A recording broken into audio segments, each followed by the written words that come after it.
video lecture is the coefficient of a variation. In this video lecture, we will first of all discuss what is the application of a coefficient of variation. Do we really use the coefficient of variation? If it is important, if we use it, then of course it is important to define the coefficient of variation. Once the definition is given, we have calculated the value of coefficient of variation.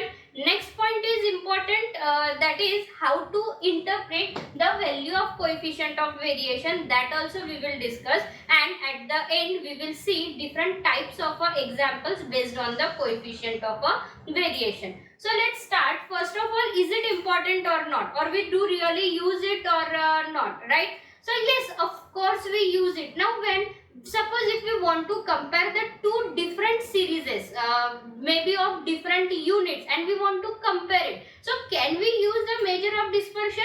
No, we cannot use it. So in that particular, as the unit is different, right? So in that particular case, we basically use the coefficient of a variation whenever we want to compare the two series. For example, suppose we want to check the performances of the two players. Let us suppose the two batsmen, maybe Dhoni and Kohli, okay, and we want to check their performances, their consistency of making the runs. Then how we can do that? Of course, with the help of a coefficient of a variation, we can do that. Okay, now as of course we use it, next point is important, how to define the coefficient of a variation. So how we define, this definition is given by the Professor Karl Pearson, and he has defined it as a sigma upon x bar into 100. We know that sigma is what? Sigma is our standard deviation. What is our x bar? X bar is the mean for that particular series or that particular data into 100. Now why 100? Because see, it is nothing but the percentage variation in the mean, standard deviation being considered as a total variation in the mean, and this is how the Professor Karl Pearson defined it. Okay, then after that, once after substituting the values, we will get the value of the coefficient of variation. Okay, now then how to compare this value? For example, we have calculated the coefficient of variation for a player A, okay, and it is some x value. Then we have calculated the coefficient of variation for player B, and let it be some y value. Now in that case, if value of x is less than the value of y, or we can say that coefficient of variation of player A is less than the coefficient of variation of player B, then what we are going to say, the player A is more consistent than the player B. That means the performances of a player A is a more homogeneous, or less variation is there in the performance of a player A. Okay, and vice versa, if the coefficient of variation of player A is greater than the coefficient of variation of a player B, then we can say that a player is a less consistent, or there is a more variability in a player A as compared to the player B. This is how we can interpret the coefficient of a variation. After that, the next part is that how to calculate the different examples. In this video lecture, we will cover the 4 different examples. In the first example, we will see if some data is given, like sum or sum of squares are given to you, then how to calculate the coefficient of variation. So in the second example, we will compare literally the two forms, okay, the form A and form B, their performances we will compare. In the third example, we will calculate the coefficient of variation for the grouped data, and in the fourth example, we will discuss the coefficient of variation for the frequency distribution for a ungrouped data. Okay, these examples we will see. So let's start with the first example. Here the sum and the sum of squares corresponding into length x in centimeters and weight y in grams of a 50 tapioca tubers are given below. Okay, now here the two series have been considered. One is the length. Of course, length we measured in centimeters and weight we measures in the grams. Okay, so now here the units are different. So of course, if we want to compare it, we have to use the coefficient of variation. And their different information is given, and at the end they have asked which is more varying, either the length or the weight. Okay, so let's see how to solve it. Solution. Here we know the summation x, that is the sum of all the lengths are given, and its sum of square is also given, similarly for the weight. So now here to calculate the coefficient of variation, what we have to calculate? The mean and the standard deviation, right? So first of all we will calculate the x bar. What is the formula for x bar? It is nothing but summation xi upon n. Okay, now summation xi is given. How much it is? It is 212.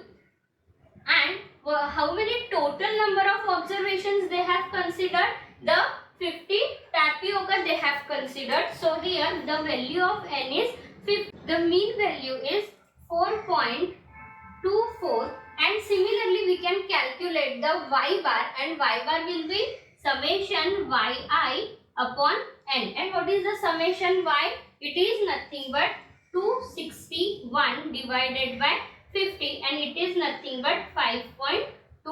Once the mean is calculated, now we will calculate the variance. Why variance we will calculate? Because we want here the standard deviation. So what is the formula for the variance of x? It is nothing but 1 upon n summation xi square minus x bar whole square, right? Now here summation xi is xi square is already given. How much it is? It is nothing but 902.8 divided by 50 minus x bar just now we have calculated, and it is a 4.24. So it is 4.24 square, and this is nothing but 0.0784. Okay. Similarly, we will calculate the coefficient of variance for the variable y. So here variance of y is nothing but 1 upon n summation yi square minus y bar whole square. Okay. Now here summation yi square is also given. How much it is? 1457.6 divided by 50 minus y bar whole square, and this is nothing but 5.22 square, and here we will get the value as 1.9036. Okay, see now here variance we got. We can easily calculate the standard deviation. How we can calculate standard deviation with the help of a variance? If we will take the square root of a variance, we will get the standard deviation, right? As the standard deviation sigma is equals to under root of a variance of a x. So using this result, we will calculate the sigma and we will calculate the coefficient of variation. Now we will calculate the coefficient of a variation. What it is? For the variable x, it will be sigma upon x bar into 100, which is equals to, sigma is what? Under root of variance, right? So therefore it is square root of 0.0784 divided by mean. What is the mean here? 4.24, right? Mean into 100, and we will get here 6.6038. Then after that, the coefficient of variation for the another variable y, which is a weight, right? So it is sigma upon y bar into 100, which is equals to again square root of a variance 1.9036 divided by its mean. It is 5.22 into 100, and here it is 26.4312. So now here we have calculated the two coefficient of variations for the variable x and for the variable y. So what is the more variable or which is more consistent? Here we can see that coefficient of variation y is greater than the coefficient of variation of a variable x. So therefore the weight is more varying than the length of the tapioca, right? So this is how we are going to conclude on the basis of a coefficient of variation. The second example, an analysis of a monthly wages paid to the workers in two firms A and B belonging to the same industry gave the following result. So here for the firm A and for the firm B, the data is provided. Which kind of data is provided? Number one, the number of wage earners. How many workers are there whom the firm A and firm B are paying the wages? Okay. So in the firm A there are 986 earners, and in the firm B there are 548 workers. Okay. Now their average hourly wages is also given. In an average, how much wages is given? So for the firm A it is $52.5, and for the firm B it is $47.5. Okay. Then the third information which is provided is that the variance of a distribution of a wages. Of course it is a variance, so it will be a dollar square. So here it is for firm A it is 100, and for firm B it is a 121. Now on the basis of this much information we have to calculate, number one, which firm A or B pays out larger amount as hourly wages. Okay, so we have to calculate either firm A pays out more or the firm B pays out the more. Okay, and secondly we have to calculate in which firm A or B is there greater variability in the individual wages. That means which firm is more unstable, or which firm is more consistent ultimately, that we can compare. Here we have to compare for the firm A and the firm B. So let's start with the first solution. So here for the firm A, what data is given? The number of wage earner. Now this be denoted by the N1, and how much it is? 986. Then average hourly wages is given. We will denote it by the X1 bar, and average hourly wages for the firm A is how much? It is 52.2. 52.2. Then after that what we have to calculate? Which company pays out the more. Okay, so what we know, the average hourly wages we know, and the total number of workers we know, right? So here of course with the help of a average we can calculate it. Average hourly wages is equals to total wages paid divided by number of workers. How many workers are working in that particular firm? So here we know that total wages paid, we know that? No, we don't know that. So we can take it here, and we can cross multiply this two. So average hourly wages means X1 bar into number of workers means N1. So here it is N1 into X1 bar. So what it will, N1 is 986 into 52.2, and it is nothing but 51765.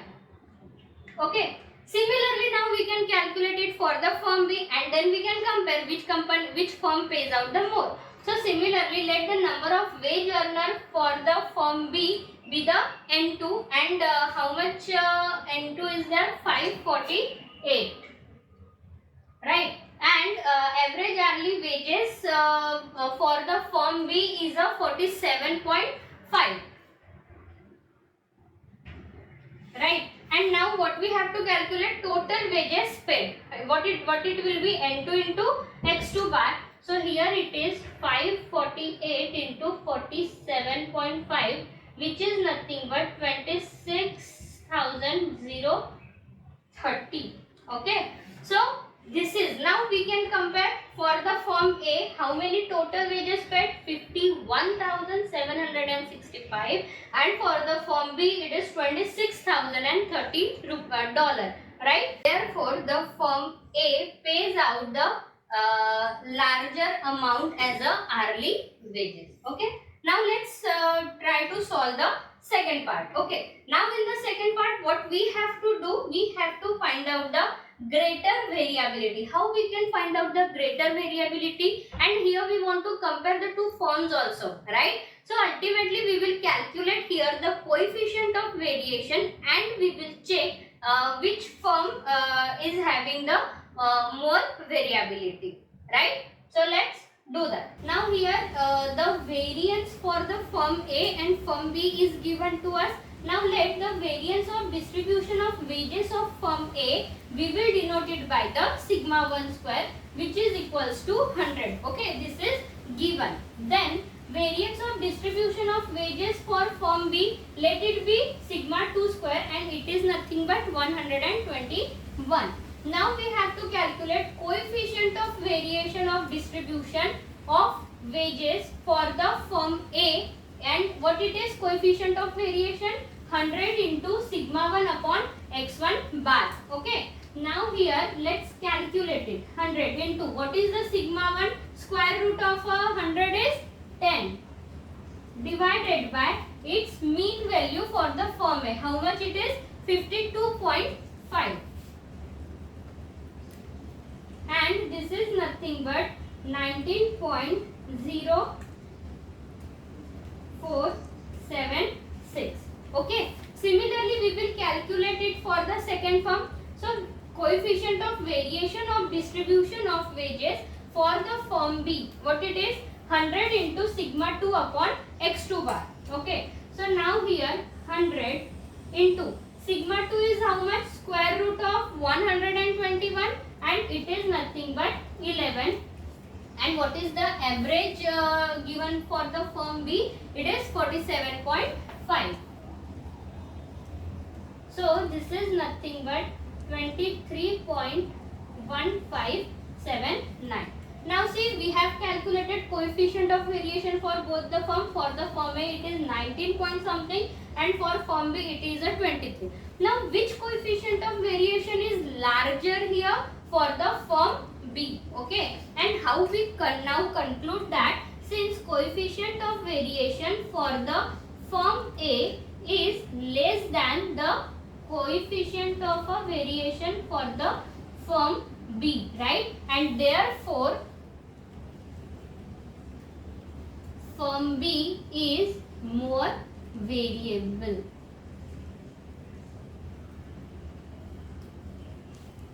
Or we can say that firm A is more consistent or stable, right? So this is how we can solve the we can calculate the coefficient of variation and we can compare the different firms. Now the coefficient of variation for the grouped and ungrouped data we will calculate in the next part.